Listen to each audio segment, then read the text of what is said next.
Good morning students. आज हम class 5th का विषय हिंदी में सर्वनाम पढ़ेंगे। तो बच्चों देखिए, नीचे एक छोटा सा पैराग्राफ दिया है, पहले हम उसको पढ़ते हैं। सानिया की छुट्टी हो गई थी, वह नानी के घर गई। उसे देखकर नानी बहुत खुश हुई। नानी ने उसको तरह तरह के पकवान खिलाए। उसने नानी से कहानियाँ भी सुनी। नानी के पास उसे खूब आनंद आया। अब देखिए, आपने ये पैराग्राफ पढ़ा, इसमें कुछ मोटे शब्द छपे हुए हैं, गहरे। जैसे देखिए, वह, उसको, उसने, उसे। आपको पता है ये क्यों है? क्योंकि ये सर्वनाम शब्द है। और क्यों यहाँ आए हैं, इसका प्रयोग क्यों हुआ है कि सानिया जो है वो है हमारा संज्ञा शब्द, क्योंकि व्यक्ति का नाम है। अगर हम इसमें बार बार सानिया लिखते तो हमको पढ़ने में अच्छा भी नहीं लगता। इसलिए सानिया की जगह बार बार हमने क्या शब्द यूज किया है? सर्वनाम शब्द। जैसे वह, उसे, उसको, उसने, उसे। यहाँ हमने सानिया की जगह ये सर्वनाम शब्द का प्रयोग किया है। सानिया शब्द हमें बार बार नहीं लिखना पड़ा और हमने सर्वनाम शब्द का प्रयोग करके इससे भाषा सुंदर तथा स्पष्ट बन जाती है। जो शब्द संज्ञा के स्थान पर प्रयोग किए जाते हैं वे सर्वनाम कहलाते हैं। ये आपकी सर्वनाम की परिभाषा है। जो शब्द संज्ञा के स्थान पर प्रयोग किए जाते हैं वे सर्वनाम कहलाते हैं। कुछ सर्वनाम शब्द हैं, मैं, तुम, वह, यह, इसे, उसे, हम, आप, वे, ये, इन्हें, उन्हें आदि। ये आपके सर्वनाम शब्द हैं।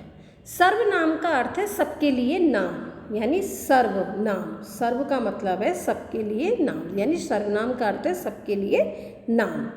इस प्रकार सर्वनाम का प्रयोग सभी के लिए किया जाता है। सर्वनाम का प्रयोग सभी के लिए किया जाता है। देखिए, संजय ने कहा मैं चॉकलेट खाऊंगा। गीता ने कहा मैं चॉकलेट खाऊंगी। मालिक ने कहा मैं चॉकलेट खाऊंगा। नौकर ने कहा मैं चॉकलेट खाऊंगा। अब आपने देखा, इन वाक्यों में सर्वनाम शब्द मैं का प्रयोग सभी संज्ञा शब्द यानी संजय, गीता, मालिक और नौकर के स्थान पर किया गया है। विशेष सर्वनाम शब्द पुल्लिंग तथा स्त्रीलिंग में समान रहते हैं, बदलते नहीं हैं। जैसे देखिए, सचिन ने खूब पढ़ाई की, वह कक्षा में प्रथम आया, यानी सचिन क्या है? पुल्लिंग। सुप्रिया ने खूब पढ़ाई की, वह कक्षा में प्रथम आई। ये सुप्रिया कौन है? स्त्रीलिंग। तो आपने देखा सर्वनाम शब्द में कोई परिवर्तन नहीं आया, वो समान ही रहा वह। संज्ञाओं के समान सर्वनाम के भी एक वचन तथा बहुवचन रूप होते हैं। जैसे देखिए, एक वचन सर्वनाम क्या है? मैं पढ़ता हूँ। और बहुवचन सर्वनाम में क्या है? हम पढ़ते हैं, वह लिखता है, वे लिखते हैं। यह पुस्तक रवि की है, ये पुस्तकें रवि की है। इसे मत उठाइए, इन्हें मत उठाइए। आपने देखा फिर एक वचन सर्वनाम से बहुवचन सर्वनाम में कैसे करते हैं। सर्वनाम के भेद। सर्वनाम के 6 भेद होते हैं। कौन कौन से? देखिए, पुरुषवाचक सर्वनाम, निश्चयवाचक सर्वनाम, अनिश्चयवाचक सर्वनाम, प्रश्नवाचक सर्वनाम, संबंधवाचक सर्वनाम और निजवाचक सर्वनाम। ये सर्वनाम के 6 भेद हैं। सबसे पहले पुरुषवाचक सर्वनाम के बारे में हम पढ़ेंगे। जो सर्वनाम बोलने वाले, सुनने वाले तथा अन्य व्यक्ति के लिए प्रयोग किए जाते हैं वे पुरुषवाचक सर्वनाम कहलाते हैं। जैसे मैं बोलूं, आप सुने और किसी अन्य व्यक्ति के बारे में हम कुछ कहें। जैसे मैं यानी मैं बोलना, तुम सुनने वाले, वह किसी अन्य व्यक्ति के लिए। तो जो सर्वनाम बोलने वाले, सुनने वाले तथा अन्य व्यक्ति के लिए प्रयोग किए जाते हैं वे हैं पुरुषवाचक सर्वनाम। पुरुषवाचक सर्वनाम के 3 भेद हैं। कौन कौन से? उत्तम पुरुष, मध्यम पुरुष और अन्य पुरुष। उत्तम पुरुष किसे कहते हैं? बोलने वाला अपने लिए जिन सर्वनाम शब्दों का प्रयोग करता है वे उत्तम पुरुष कहलाते हैं। यानी मैं बोल रही हूँ और अपने लिए जो सर्वनाम शब्द का प्रयोग करूँगी वो उत्तम पुरुष कहलाएगा। मैं, हम, हमने, हमारा आदि। देखिए, जैसे मैंने अपना गृह कार्य कर लिया है, हम खेलने जा रहे हैं, तो इसमें मैंने और हम क्या है? उत्तम पुरुष सर्वनाम। अब मध्यम पुरुष सर्वनाम, बोलने वाले सुनने वाले के लिए जिन सर्वनाम शब्दों का प्रयोग करता है वे मध्यम पुरुष कहलाते हैं। जैसे तुम, तुम्हारा, आप, आपका, अपने, आपने आदि। यानी मैं बोलूं और तुम सुनो। जैसे देखिए, तुम्हारा घर कहाँ है? पिताजी आप कहाँ जा रहे हैं? यानी मैं आपसे कह रही हूँ तुम्हारा घर कहाँ है, तो मैं बोल रही हूँ, तुम सुन रहे हो, तो इसमें तुम्हारा और आप जो है मध्यम पुरुष सर्वनाम का प्रयोग हुआ है। अन्य पुरुष, किसी अन्य या तीसरे व्यक्ति के लिए जिन सर्वनाम शब्दों का प्रयोग किया जाता है वे अन्य पुरुष कहलाते हैं। जैसे वह, वे, उसे, उसका, उन्हें, उनका आदि। यानी हम किसी के बारे में बात करें, किसी तीसरे व्यक्ति के बारे में। जैसे देखिए, दो आप चित्र देखिए, दो लड़के हैं, वो बात कर रहे हैं कि वह कहाँ जा रही है, उसे प्रथम पुरस्कार मिला, तो यानी वह और उसे क्या है? अन्य पुरुष सर्वनाम शब्द का प्रयोग हुआ है। निश्चयवाचक सर्वनाम, जिन सर्वनामों से किसी निश्चित व्यक्ति या वस्तु का बोध होता है वे निश्चयवाचक सर्वनाम कहलाते हैं। यानी हमें पता होना चाहिए, कोई भी व्यक्ति है या वस्तु है उसका निश्चित पता होना चाहिए। तो जैसे यह, वह, वे आदि। यह मेरा घर है, वह साइकिल मेरी है। तो आपने देखा यह घर, यानी जो यह और वह जो है वो क्या है?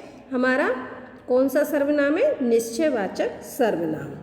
अनिश्चयवाचक सर्वनाम, जो सर्वनाम शब्द किसी निश्चित व्यक्ति या वस्तु को बोध नहीं कराते वे अनिश्चयवाचक सर्वनाम कहते हैं। जैसे कोई, कुछ आदि। यानी हमें पता ही नहीं है, किसी निश्चित व्यक्ति या वस्तु का हमें पता ही नहीं है कि ये क्या है, तो उसे कहते हैं अनिश्चयवाचक। जैसे चाय में कुछ पड़ा है, दरवाजे पर कोई आया है, तो कुछ और कोई जो सर्वनाम शब्द कौन सा है? अनिश्चयवाचक सर्वनाम। प्रश्नवाचक सर्वनाम, जो सर्वनाम शब्द प्रश्न पूछने के लिए प्रयोग किए जाते हैं वे प्रश्नवाचक सर्वनाम कहलाते हैं। जैसे कौन, क्या, किसे, कब, किसने आदि। यानी किसी से प्रश्न पूछने के लिए। जैसे मैं कहूँ आप क्या पढ़ रहे हो, कौन कौन विद्यालय जाएगा, इस तरीके से। तो क्या पढ़ रहे हैं, मेला देखने कौन जा रहा है, तो क्या और कौन, जो ये कौन से शब्द है? प्रश्नवाचक सर्वनाम शब्द। संबंधवाचक सर्वनाम, जो सर्वनाम शब्द वाक्य के अन्य संज्ञा या सर्वनाम शब्दों से संबंध बताते हैं वे संबंधवाचक सर्वनाम कहलाते हैं। जैसे जो, सो, जितना, उतना, जैसा, वैसा आदि। देखिए, जो दौड़ेगा सो पहुँचेगा। अब जो और सो किसका संबंध बता रहे हैं? दौड़ेगा और पहुँचे, यानी जो दौड़ेगा सो पहुँचेगा। जैसा करोगे वैसा भरोगे, तो करोगे और भरोगे का संबंध बता रहा है। यानी जो, सो, जैसा और वैसा। तो ये क्या है? संबंधवाचक सर्वनाम शब्द। निजवाचक सर्वनाम, जो सर्वनाम अपने लिए प्रयोग किए जाते हैं वे निजवाचक सर्वनाम कहलाते हैं। जैसे खुद, अपने आप, स्वयं, आप ही आदि। यानी अपने लिए जो हम प्रयोग किए जाते हैं। जैसे विवेक अपना गृह कार्य अपने आप करता है। माँ, मैं स्वयं पेंसिल खरीद लाऊंगी। तो अपने आप और स्वयं ये क्या है? निजवाचक सर्वनाम शब्द। अब देखिए, आपने अभी तक सर्वनाम पढ़े, सर्वनाम के भेद पढ़े। अब आप देखिए, इसमें अभ्यास कार्य में हम करेंगे, इससे हमें और पहचान हो जाएगी कि सर्वनाम शब्द कौन से हैं। अनुच्छेद में सर्वनाम शब्दों पर हमें सर्किल करना है।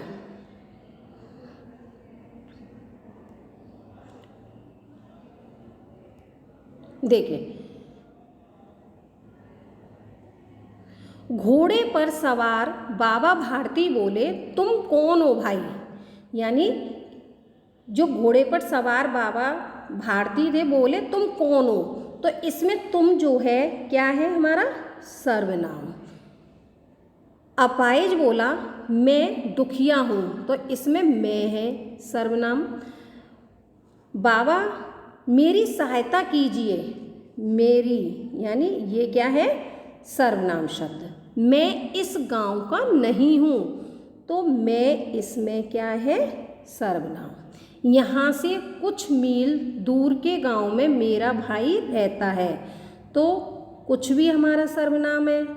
जैसे आपको पता है ना अनिश्चयवाचक सर्वनाम, मेरा भाई, मुझे उसके पास जाना है, तो मुझे, उसके, ये सब सर्वनाम है। आप मुझे उस गांव में पहुंचा दीजिए, ईश्वर आपका भला करेगा, तो क्या आपका, ये हमारे सर्वनाम शब्द थे इसी तरीके से आप और अभ्यास करेंगे तो आपको और अच्छे से समझ में आ जाएगा। गृह कार्य, निम्न प्रश्नों के उत्तर दीजिए। सर्वनाम किसे कहते हैं, सर्वनाम के कितने भेद होते हैं, इन दोनों को आपको उत्तर याद करके अपनी कॉपी पर लिखना है। स्वस्थ रहिए, सुरक्षित रहिए, धन्यवाद।